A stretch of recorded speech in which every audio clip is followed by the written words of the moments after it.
Olá! Sabe aquelas massinhas que sobraram lá no fundo do pote depois de um dia de brincadeiras? Você tá pensando em fazer alguma coisa legal com isso? Que tal fazer um pouquinho de ciência? Vamos lá?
Gostou do vídeo?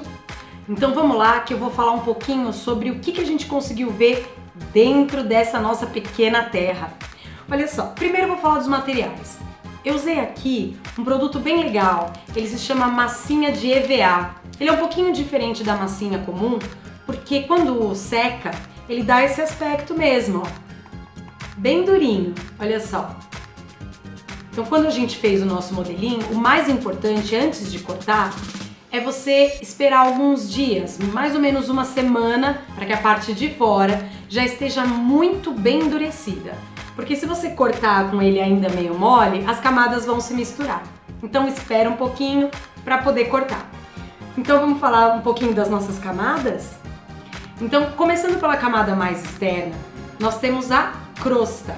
Aqui representada tanto pelas cores verde, azul, quanto essa parte mais escura, mais marrom aqui. Então essa é a parte mais superficial e considerada a mais fina da Terra. Tem aproximadamente 70 quilômetros de profundidade. A gente pode dividir a crosta em duas partes, a oceânica e a continental. Bom, a oceânica ela vai até uma profundidade de mais ou menos 10 quilômetros. Já a continental é que consegue ir até mais ou menos 70 quilômetros. Essa crosta, ela está muito propensa a sofrer mudanças, tanto na sua parte interna quanto na parte externa.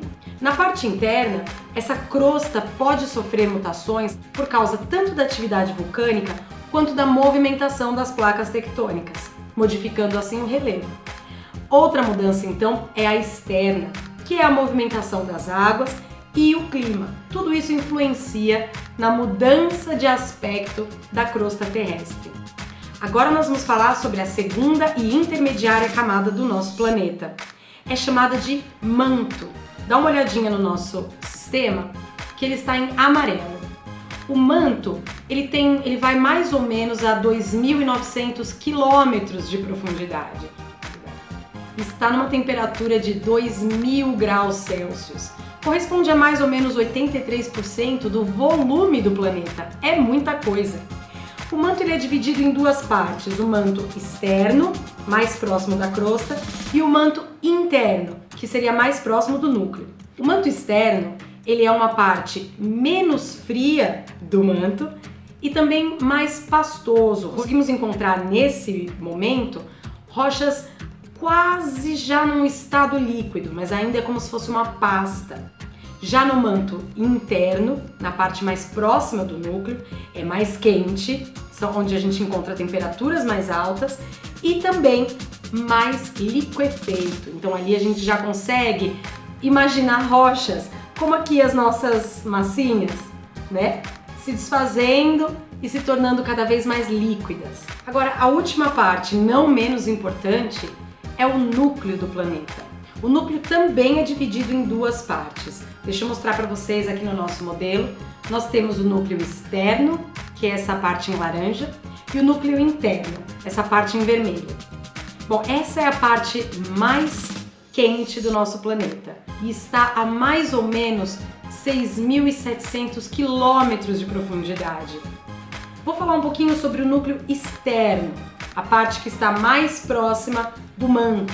Ele chega a temperaturas de 3.000 graus Celsius. Ali, os metais como o ferro e o níquel estão em forma líquida. Já na parte do núcleo interno, é muito curioso, porque embora a temperatura seja muito maior, estamos falando aqui de 5.000 graus Celsius, esse núcleo ele é sólido. O que a gente poderia pensar é que quanto mais quente, mais liquefeito ficaria. Ok, mas temos um fator que não podemos desconsiderar: a pressão. A pressão no núcleo interno corresponde a mais ou menos 3 milhões de vezes a pressão que sofremos aqui na superfície. Então, o que acontece com os metais a pressões extremas? Eles se solidificam porque estão extremamente densos. Então, é ali que encontramos ferro e níquel solidificados pela pressão.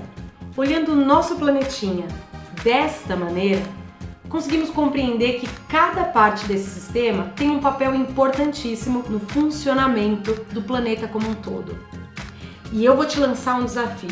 Você saberia me dizer como o núcleo do nosso planeta exerce um papel fundamental na proteção de todos nós?